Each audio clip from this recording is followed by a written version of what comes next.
11 και 20 το βράδυ βρεθήκαμε στην ίδια τη γραμμή, με 160 στο σκοτάδι, δυο τρένα τρέχουν στην κόλαση μαζί.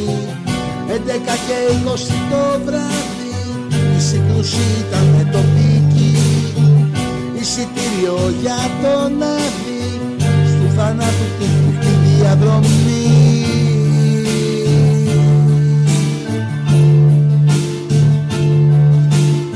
Το τρένο του θανάτου άλλαξε εποχές,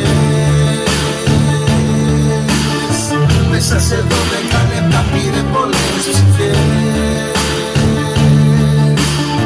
Το τρένο του θανάτου και εσείς ομολογεύτος και τόσες οικογένειες βυθίστηκαν στο πένθος.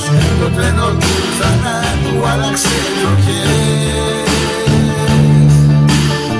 μέσα σε 12 λεπτά πήρε πολλές ψυχές.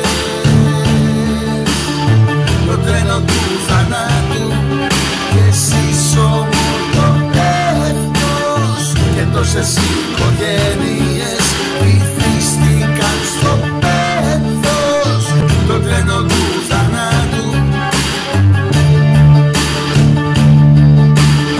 το τρένο του θανάτου.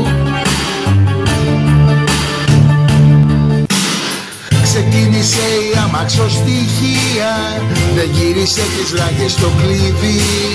Στα τέμπη εθνική τραγωδία, σε μια κόλαση χωρίς επιστροφή.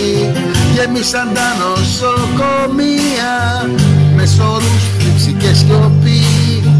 Όμως απάντηση καμία, ποιοι ευθύνονται για την καταστροφή.